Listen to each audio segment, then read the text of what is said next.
के सामने खड़े हो जाते हैं, सलूट मारते हैं। सालों के लिए इन्होंने तिरंगे को सलूट नहीं मारा था। तो सारे के सारे अधिकार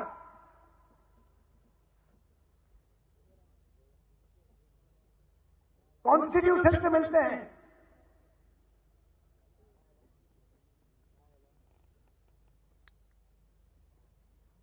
और राजा जो भी करना चाहता था करता था, उसके लिए कोई कानून नहीं थे। ये काम कांग्रेस पार्टी ने किया और ये हिंदुस्तान के इतिहास में, हजारों साल के इतिहास में पहली बार किया गया है। पहली बार एक हिंदुस्तानी को एक वोट दिया गया, चाहे वो दलित हो, आदिवासी हो, महिला हो, जनरल कास्ट का हो, तमिल हो, बंगाली हो, उत्तर प्रदेश का हो। हिंदुस्तान के हर नागरिक को कॉन्स्टिट्यूशन एक वोट देता है।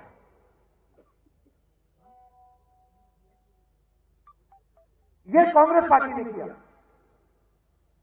गांधी जी जेल गए, नेहरू जी जेल गए, अंबेडकर जी ने सालों संघर्ष किया।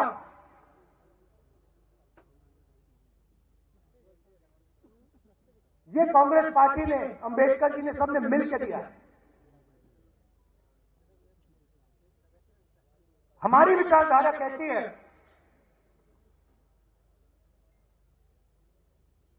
कि देश की लगाम हिंदुस्तान की जनता के हाथ में होनी चाहिए और देश को जैसे पहले राजा चलाते थे,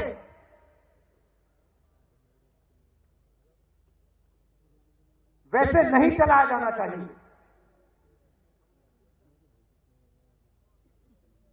हम जनशक्ति की बात करते हैं, लोक शक्ति की बात करते हैं। आप हमारे सारे के सारे कानून देखिए। आजादी की लड़ाई देश की जनता ने लड़ी थी, राजा महाराजाओं ने नहीं लड़ी थी। उनकी पार्टनरशिप थी अंग्रेजों के साथ। लोग भूल जाते हैं, लोग सोचते हैं कि आजादी की लड़ाई सिर्फ अंग्रेजों के खिलाफ थी। नहीं, अंग्रेजों की लड़ाई अंग्रेजों के खिलाफ थी और राजा महाराजाओं के भी खिलाफ थी। ये सच्चाई है। पार्टनरशिप थी राजाओं महाराजाओं की, अंग्रेजों की पार्टनरशिप थी। उसके खिलाफ कांग्रेस पार्टी लड़ी। किसके लिए लड़ी थी? गरीब जनता के लिए लड़ी थी। अगर आप यहां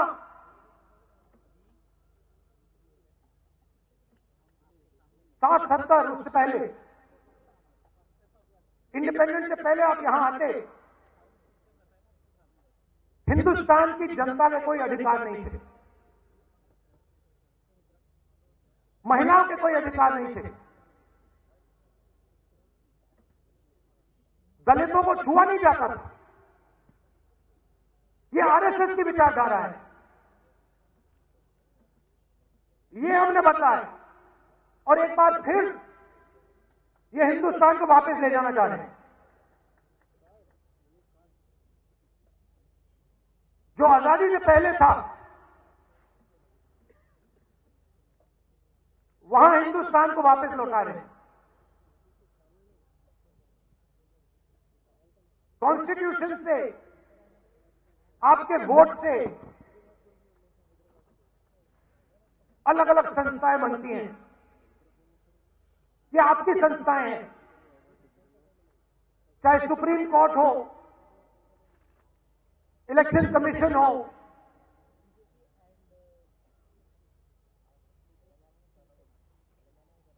ये आपकी संस्थाएं हैं।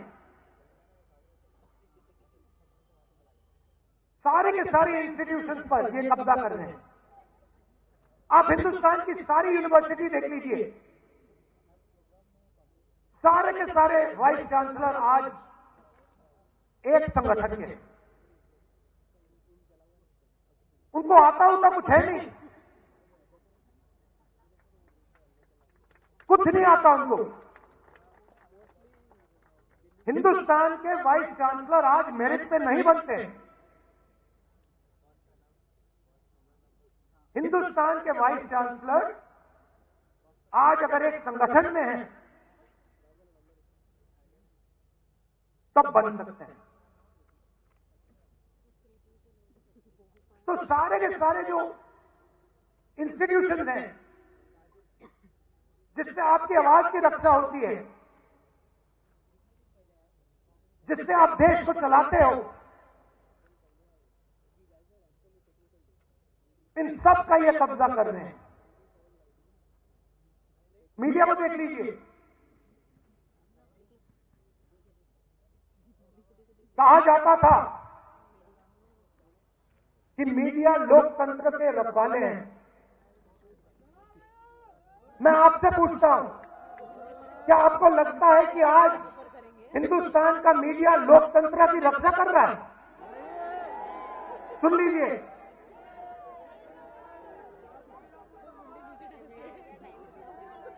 आप इनसे पूछिए, ये आपको बताएंगे कि हमारे दिल में जो है हम नहीं बोल सकते। इनके दिल में क्या है? इनके दिल में वो है जो हिंदुस्तान की जनता के दिल में है, वो नहीं बोल सकते।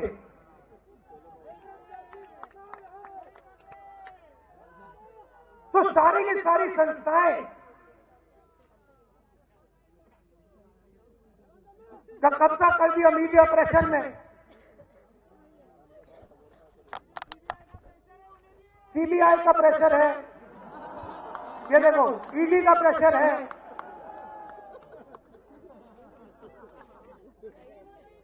तो लड़ाई इस बात की है, हम देश की जनता को देश की शक्ति देना चाहते हैं। देश की जनता को देश की शक्ति हम पकड़ाना चाहते हैं। लोग कहते हैं कि कांग्रेस पार्टी ने सफेद क्रांति की। हमने सफेद क्रांति में मदद की, मगर सफेद क्रांति को आनंद के महिलाओं ने शुरू की।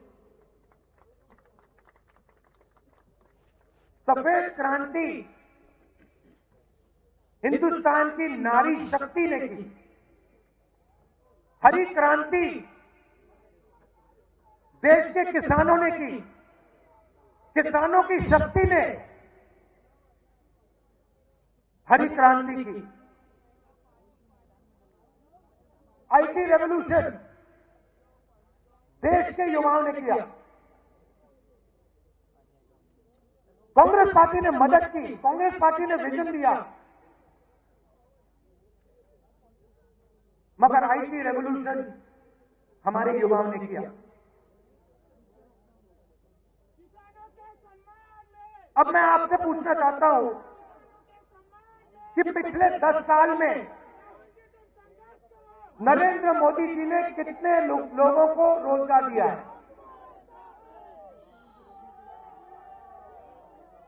40 साल से सबसे ज्यादा बेरोजगारी आज है, और हिंदुस्तान के युवाओं की जो शक्ति है, करोड़ों युवाओं की जो शक्ति है, वो जाया हो रही है। आजकल हिंदुस्तान का युवा जॉब नहीं करता है। आजकल हिंदुस्तान का युवा 7-8 घंटे मोबाइल फोन पे, कभी इंस्टाग्राम देखेगा,